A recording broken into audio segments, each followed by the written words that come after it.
তো good morning guys. এতিয়া morning 6:30 বাজিছে। আজি গাড়ীখন লৈ ওলাই আহিলোঁ আমাৰ যোৰহাট জিলাৰ টিয়কৰ। আচ্ছা, য'ত মই খাৰা আছোঁ বৰ্তমান, ৰাস্তাটো চাব পাৰে। এইটো নেশ্যনেল হাইৱে 37ৰ পৰা প্ৰায় 2 কিলোমিটাৰ সোমাই আহি বাগান এলেকা। আৰু য'ত ভিডিঅ' কৰি আছোঁ তাত মানে সম্পূৰ্ণ পানী আছিল, পানী এআঁঠু ওপৰত আছিল। এই ৰাস্তাটো দেখিছে কোনেও নকয় পানী আছিলে বুলি। এটা ভাল খবৰ কিন্তু আমাৰ ৰ'দটো পূৰা দিছে। ৰ'দৰ ফলত মানে কি হৈছে, অলপ চিটুৱেশ্যনটো ভাল হৈছে। চ' মই ট্ৰাই কৰিম আপোনালোকক বানপীড়িত অঞ্চলবিলাকলৈ লৈ যাবলৈ আৰু এইবিলাকৰ বৰ্তমান অৱস্থা কি দেখাবলৈ। চ' চাই থাকক ভিডিঅ'টো। তো ফ্ৰেণ্ডছ, আহি মই পাই গ'লোঁ বাগানৰ একদম এণ্ডিং পইণ্টলৈ। মই দেখাইছোঁ, এইটো মেবি চিতনলা খেতি চাগে হৈছিলে দেই। এইটো গোটেই পানী আছিলে, সেইটো পানীটো থকা চিন আপোনালোকে দেখিব পাৰে।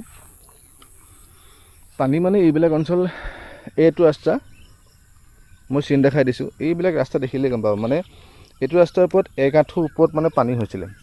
চ' ঠিক আছে, ইয়াৰ জীৱন ধাৰণৰ মানদণ্ডটো মানে একেবাৰে বেয়া হৈছিলে। বাগানৰ মানুহখিনি মানে বিশেষকৈ বেয়া লাগিছিলে। ইয়াৰ মানুহখিনি মানে বাগানৰ যোনটো ফেক্টৰী তাত থাকিব লগা হৈছিলে। মই দেখাই দিছোঁ এইফালে,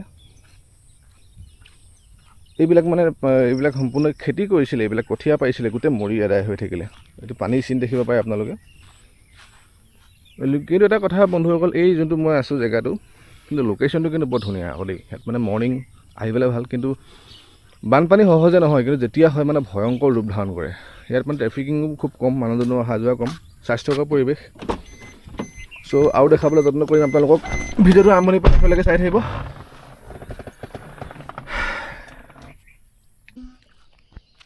তো গাইজ, আহি এনেকুৱা এডোখৰ জেগা পালোহি।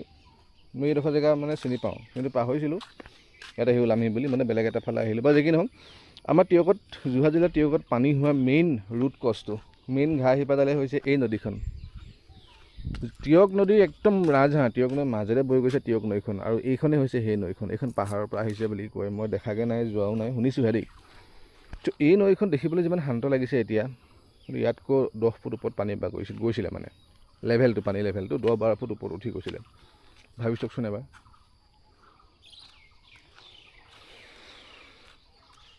এই চাইডে গৈ পিনি একদম ইয়াৰ পৰা মোটামুটি 2 কিলোমিটাৰমান 3 কিলোমিটাৰমান যোৱাৰ পাছত আমাৰ টিয়ক টাউনখন পাইছেগৈ। টিয়ক টাউনৰ আপোনাৰ যোনখন টিয়ক পুৰণা বজাৰ, টিয়ক মানে আপোনাৰ ৱাটাৰ ছাপ্লাই, এই গোটেইখিনি কানেক্ট, মানে গোটেইখিনি মানে এভৰিথিং, টিয়ক বজাৰ গোটেইখিনি, টিয়ক চাৰ্কল অফিচ গোটেইখিনি কভাৰ কৰিছে থানাখনৰ পিছফালে। চ' এই নৈখনেই মেইন ৰুট কজটো হয়। আৰু জেগাডোখৰ যথেষ্ট ওখ, কিন্তু হ'লেও ইয়াত আপুনি দেখিব পাৰে, মই দেখাইছোঁ এই পথাৰখনলৈ মন কৰকচোন। জুম কৰিবলৈ কেমেৰাটোত মই নাজানো, কিন্তু এই পথাৰখনৰ মানে অৱস্থা একেবাৰে বেয়া। এই পথাৰখনত দেখিছোন, এইখন চাইডে আপুনি গম পাব। ত' মেইন বানপানী ক'বলৈ পৰা জেগা এইবিলাক। মই পানীৰ সোঁত এটা শুনিয়ে আছোঁ ক'ত। চ' সেইটোৱে।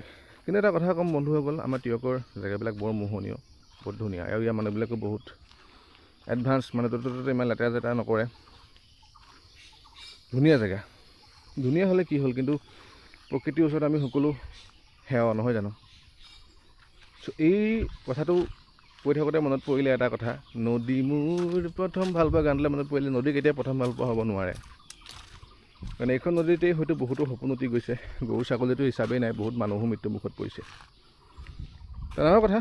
আহক আগবাঢ়ি থাকোঁ আমি, চাই থাকক ভিডিঅ'টো। যদি লাইক শ্বেয়াৰ কৰা নাই, লাইক শ্বেয়াৰ কৰি দিব, ছাবস্ক্ৰাইব কৰি দিব।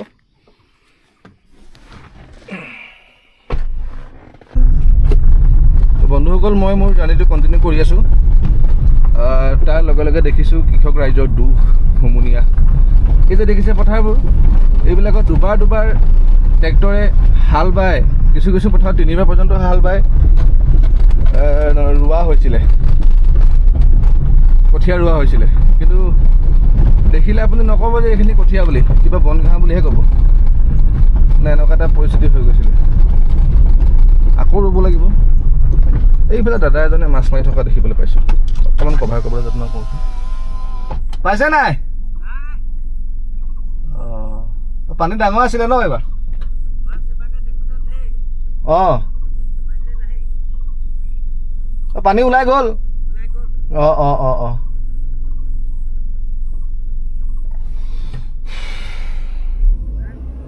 অঁ অঁ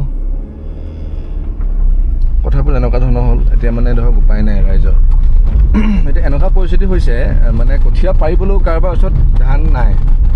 চ' প্ৰশাসনে যদি এইটো ভিডিঅ' চাই আছে, মই অনুৰোধ কৰিম যাতে অন্ততঃ ৰাইজক আপোনালোকে কঠীয়া ব্যৱস্থাটো কৰি দিয়ক। সেইটোৱে কথা।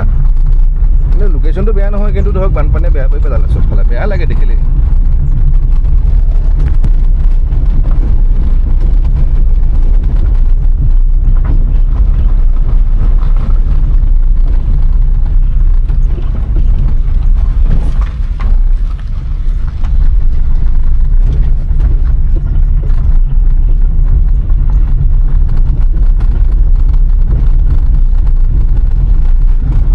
ভিডিঅ'টো কেনেকুৱা পাইছে কমেণ্ট কৰিব, আৰু এনেকুৱা ধৰণৰ ভিডিঅ' আনি থাকিবলৈ যত্ন কৰিম সদায়। ছাপোৰ্ট কৰিব, চেনেল নতুন হয়।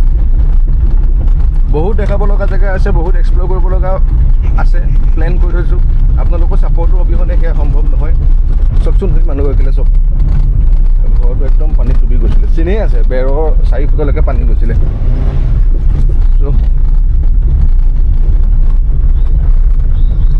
তো ফ্ৰেণ্ডছ, বাগানৰ পৰা আমি ওলালোঁ, ওলাই পিনি তিয়কতে অলপ চাহ একাপ খালোঁ, খাই এতিয়া ঘৰলৈ আহি আছোঁ। ঘৰ পাবহি হৈছে, আৰু আমাৰ ৰাস্তাটোতো পানী সোমাইছিলে, ঘৰত সোমোৱা নাই, কেম্পাছত নাই সোমোৱা, কিন্তু ৰাস্তাত দেখিছে নহয় অৱস্থা কেনেকুৱা। পকা ৰাস্তা বুলিতো কোনেও নকয়, গতিকে কিন্তু এটা কথা মানিম বন্ধুসকল, আজি পূৰা ৰ'দ দিছে, আৰু এনেকৈ যদি ইমান ৰ'দ দি দিয়ে মানুহখিনি বহুতখিনি সকাহ হ'ব। তাৰ লগতে গৰমটো আহিব, কিন্তু উপায় নাই। ষ্টে টিউন উইথ আছ, আমাৰ লগত চাই থাকক ভিডিঅ'বিলাক। লাইক, কমেণ্ট, শ্বেয়াৰ কৰিব, ছাবস্ক্ৰাইব কৰিব। অতি সোনকালে লগ পাম বেলেগ এটা টপিক, বেলেগ এটা বিষয়ৰ ওপৰত। তেতিয়ালৈকে bye, love you all. Thank you for ৱাচিং দিছ ভিডিঅ'। ধন্যবাদ।